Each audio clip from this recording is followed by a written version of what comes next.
ಕೊರತೆ ಹಾಗೂ ಬರದ ಛಾಯೆಯ ನಡುವೆ ರೈತರಿಗೆ ಮಳೆರಾಯ ತಂಪನ್ನ ಎರೆದಿದ್ದಾನೆ.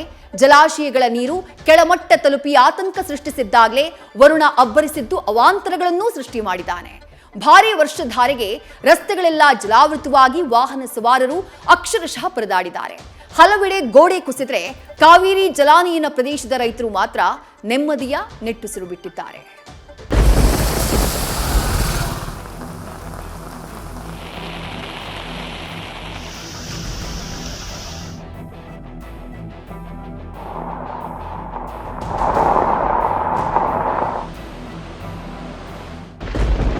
ಭಾರೀ ಮಳೆಗೆ ಹಳ್ಳಗಳಂತಾದ ರಾಜ್ಯದ ರಸ್ತೆಗಳು.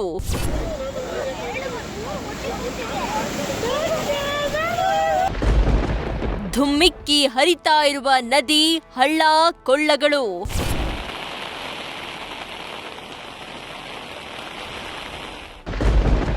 ವರುಣನ ಅಬ್ಬರಕ್ಕೆ ಹೊಲ, ಗದ್ದೆ, ತೋಟಗಳೆಲ್ಲ ಜಲಾವೃತ.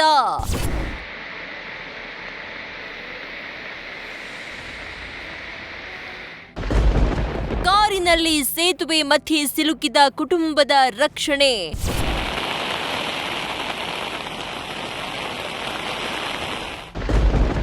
ಮಂಗಳೂರಿನಲ್ಲಿ ಭೂ ಕುಸಿದು ಸಂಚಾರ ಅಸ್ತವ್ಯಸ್ತ.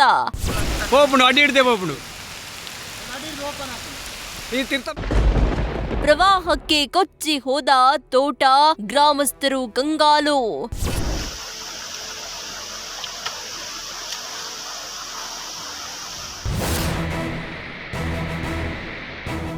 ಎಲ್ಲಿ ನೋಡಿದ್ರೂ ನೀರೇ ನೀರು. ರಸ್ತೆಗಳು ಜಲಾವೃತವಾಗಿ ಸಂಚಾರ ಅಸ್ತವ್ಯಸ್ತ ಒಂದ್ ಕಡೆಯಾದ್ರೆ ಮತ್ತೊಂದ್ ಕಡೆ ಧುಮ್ಮಿಕ್ಕಿ ಹರಿದ ನದಿಗಳು. ಕೊನೆಗೂ ರೈತನ ಸತತ ಪ್ರಾರ್ಥನೆಗೆ ವರುಣ ಕಣ್ತೆರೆದಿದ್ದಾನೆ. ಶಿವಮೊಗ್ಗದಲ್ಲಂತೂ ಮಳೆರಾಯ ಅಕ್ಷರಶಃ ಅಬ್ಬರಿಸಿದ್ದಾನೆ. ತೀರ್ಥಹಳ್ಳಿಯ ಆಗುಂಬೆ ಭಾಗದಲ್ಲಿ ಧಾರಾಕಾರ ಮಳೆಯಾಗಿ ಮಾಲತಿ ನದಿ ಉಕ್ಕಿ ಹರಿದಿದೆ. ಸೇತುವೆ ಮೇಲೆ 2 ಅಡಿ ನೀರಿದ್ದು ನಾಬಳ ರಸ್ತೆ ಸಂಚಾರ ಸ್ಥಗಿತವಾಗಿದೆ. ಇದನ್ನ ಅರಿಯದೆ ಬಂದ ಕಾರೊಂದು ಸೇತುವೆ ಮೇಲೆ ಸಿಲುಕಿ ಪರದಾಡಿದೆ. ಕೂಡಲೇ ಸ್ಥಳೀಯರು ಹಗ್ಗದಿಂದ ಕಾರು ಎಳೆದು 6 ಮಂದಿಯನ್ನ ರಕ್ಷಿಸಿದ್ದಾರೆ. ತೀರ್ಥಹಳ್ಳಿ ಭಾಗದಲ್ಲಿ ಧಾರಾಕಾರ ಮಳೆಗೆ ತುಂಗಾ ನದಿ ಮೈದುಂಬಿ ಹರಿತಾ ಇದೆ. ಪುರಾಣ ಪ್ರಸಿದ್ಧ ಶ್ರೀರಾಮ ಮಂಟಪ ಮುಳುಗುವ ಹಂತ ತಲುಪಿದೆ. ಸೊರಬ, ಸಾಗರ, ಹೊಸನಗರ ಭಾಗದಲ್ಲೂ ಮಳೆ ಹಿನ್ನೆಲೆ ವರದಾ ನದಿ ತುಂಬಿ ಹರಿತಾ ಇದೆ.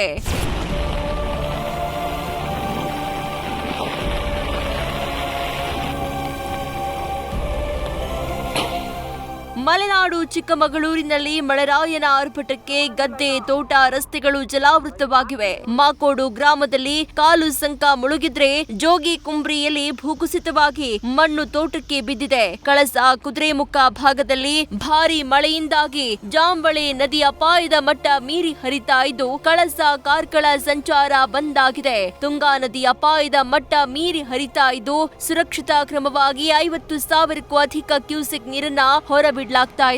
ಸದ್ಯ ನದಿ ಪಾತ್ರ ತಗ್ಗು ಪ್ರದೇಶಗಳಿಗೆ ಹೈ ಅಲರ್ಟ್ ಘೋಷಿಸಲಾಗಿದೆ.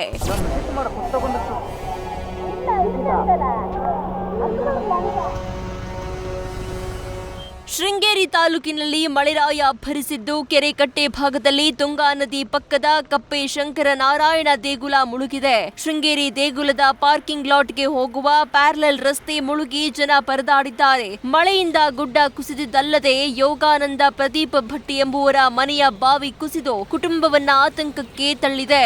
ಮಾಲತಿ ಹಳ್ಳದ ಅಬ್ಬರಕ್ಕೆ ಬೇಗಾರ್ ಗ್ರಾಮದ ಗದ್ದೆ, ತೋಟ ಮುಳುಗಿ ಭತ್ತದ ಬೆಳೆ ನಾಶವಾಗಿದೆ. ತೋಟ ಮಧ್ಯದಲ್ಲೇ ರಭಸವಾಗಿ ನೀರು ಹರಿತಾ ಇರುವುದನ್ನ ಕಂಡು ಸ್ಥಳೀಯರು ಕಂಗಾಲಾಗಿದ್ದಾರೆ.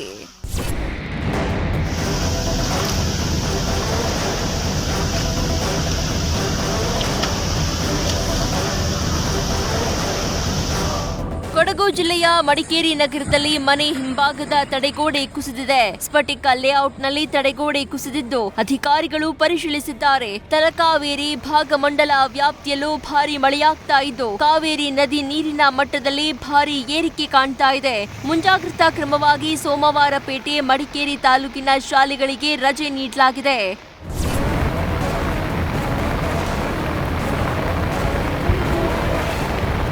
ಕರಾವಳಿ ಕರಾವಳಿಯಲ್ಲೂ ಮಳೆಯ ಅಬ್ಬರ ಜೋರಾಗಿದ್ದು ರಸ್ತೆಗಳೆಲ್ಲ ಹಳ್ಳ ಕೊಳ್ಳಗಳಂತೆ ಭಾಸವಾಗ್ತಾ ಇವೆ. ಅಡಿಕೆ ತೋಟ ಸಂಪೂರ್ಣವಾಗಿ ಜಲಾವೃತಗೊಂಡು ರೈತ ಕಂಗಾಲಾಗಿದ್ದಾನೆ. ದಕ್ಷಿಣ ಕನ್ನಡದ ಬೆಳ್ತಂಗಡಿ ಭಾಗದಲ್ಲಿ ರಸ್ತೆ ಸಂಚಾರ ಅಸ್ತವ್ಯಸ್ತಗೊಂಡಿದೆ. ಮುಂಡಾಜೆಯಿಂದ ಧರ್ಮಸ್ಥಳಕ್ಕೆ ಸಂಪರ್ಕಿಸುವ ರಸ್ತೆಯಲ್ಲಿ ಭೂಕುಸಿತ ಸಂಭವಿಸಿ ಸಂಚಾರ ಬಂದ್ ಆಗಿದೆ. ಲಾಯ್ಲಾ ಕಿಲ್ಲೂರು ಸಂಪರ್ಕಿಸುವ ರಸ್ತೆಯಲ್ಲಿ ಪುತ್ರಬೈಲು ಜಲಾವೃತವಾಗಿ ಉಜಿರೆ ಬೆಳ್ತಂಗಡಿ ನಡುವಿನ ಸಂಚಾರ ದುಸ್ತರವಾಗಿದೆ. ಅಲ್ಲದೆ ಮುಂಡಾಜೆಯಲ್ಲಿ ಮಳೆ ನೀರು ಮನೆಗಳಿಗೆ ನುಗ್ಗಿ ಅವಾಂತರ ಸೃಷ್ಟಿಸಿದೆ. ಇತ್ತ ಧರ್ಮಸ್ಥಳದ ನೇತ್ರಾವತಿ ನದಿಯಲ್ಲಿ ನೀರಿನ ಪ್ರಮಾಣ ಏರಿಕೆಯಾಗಿದ್ದು ಭಕ್ತರು ನದಿಗೆ ಇಳಿಯದಂತೆ ಸೂಚಿಸಲಾಗಿದೆ.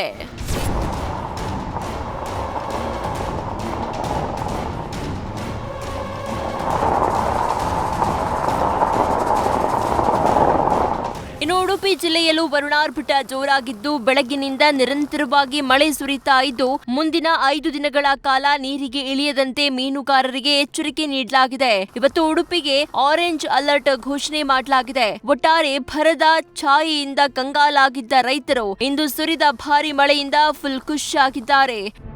News first bureau. News first ನಿರ್ಭೀತಿಯಿಂದ ನಿಮ್ಮ ಪರವಾಗಿ.